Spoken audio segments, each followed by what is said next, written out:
Hey everyone, so does everyone need an expensive tablet such as the S7 Plus I have right here? So I have three different tiers, if you will, of tablets. We have the cheap $50 Amazon Fire 7. We have the budget Amazon Fire 10 here, which is $150.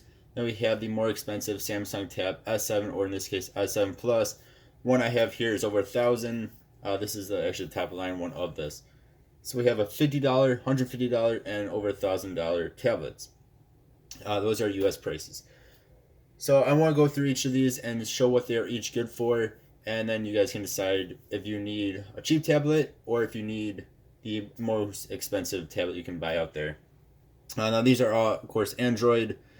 Apple is a little bit different. The cheapest Apple you can buy is actually $300 new, and that is, I'd put even the base model iPad into the more premium budget zone, if you will, kind of up there with the normal S7 base version, very close to it at least. So we'll start off here with the cheap Amazon Fire 7.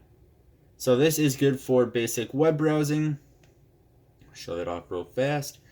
It's good because it's very nice and small and very lightweight too, so you can hold on to this guy for quite some time without getting, let's see, I totally typed that in there weird, but you can hold on to this for a long time without it killing your arms. So let's just go down past all the ads, go ahead and hit this. You guys can see it is actually pretty quick, and the text is nice and easy to read. You actually go ahead and we'll hit the link there, and it's actually, like I said, it's actually pretty quick for web browsing. So it's excellent for web browsing. This is a very cheap tablet. Let's see if we can hit that correctly. That is very good for it. It is also very good for like YouTube watching. It's okay for Duolingo, and it's also excellent. This is probably what I would say is the best for. Especially being only a $50 device or cheaper when it's on sale. I bought mine for only $35. It is very, very good for ebooks. Yeah, so take a moment longer to actually load the ebooks.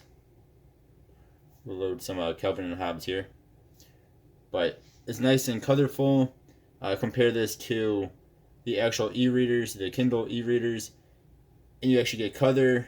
I think this actually probably loads in a little bit quicker in some instances than the ebooks on Kindles, and you can actually zoom in and out. So this is what I would say the number one reason why to buy just a cheap tablet would be is for ebook reading. What this is not good for is if you are trying to load in heavier web-based applications or just browsing heavier websites, even like bestbuy.com, which trips up a lot of tablets, is not very good on here. Or trying to load videos through your web browser, it's just not going to work too well for you. But now YouTube will work just fine. This is also very bad for gaming. This is not a gaming device by any means.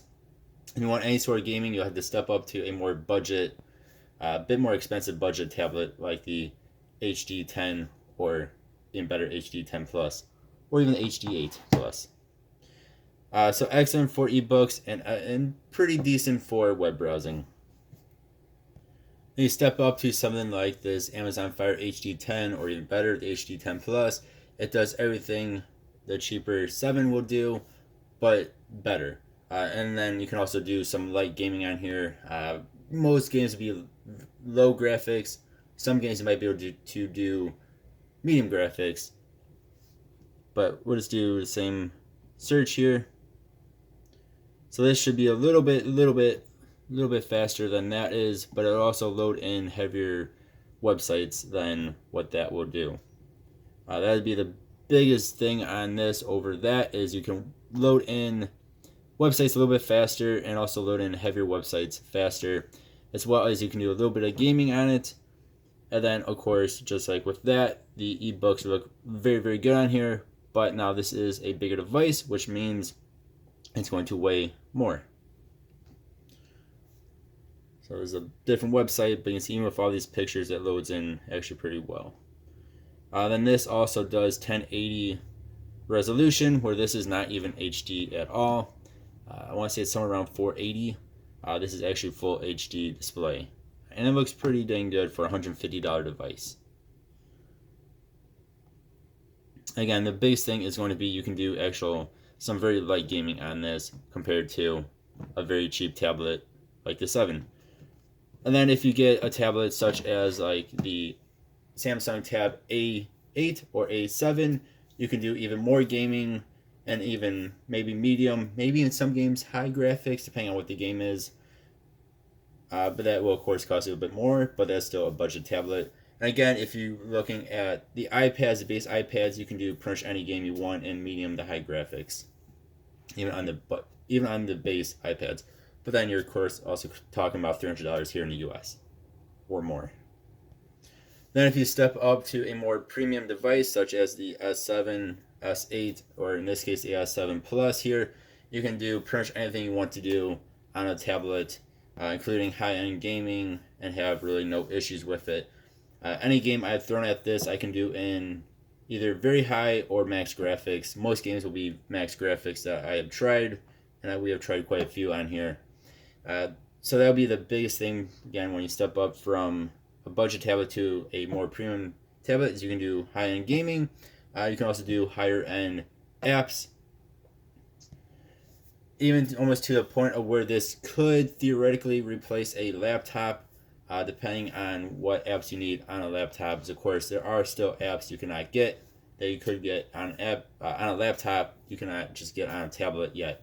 No matter how much Apple and Samsung want to make you think that this can replace an actual laptop, for a lot of things it can, but there are still applications where you have to use a laptop just because they're not made for tablets yet. But on power wise, yes, this is about as powerful as a lot of laptops are. So again, you can do any game you really want to on here. At least I've been able to in either max graphics or very close to max graphics, and pretty much anything else you want to do even on a laptop, you can do on one of these. At least about 90% of it. So to answer the question of do you need a premium tablet, really depends on what your use is going to be. If you're just going to do very basic tablet stuff like browsing the web and maybe some ebook reading, a $50 device should be just fine for you. Whereas if you want to do any sort of gaming at all, even if you don't mind if it is in low graphics, then you want to step up to a budget tablet. Or if you want the power of a laptop into a tablet form, then a premium tablet is going to be what you're going to want. Or if you want high-end gaming, because budget tablets are just not going to be able to do it, whereas premium tablets are going to. So let me know what your thoughts are. As always, I really do appreciate y'all watching. Hope you guys have a good one. I'll see y'all next time. Goodbye.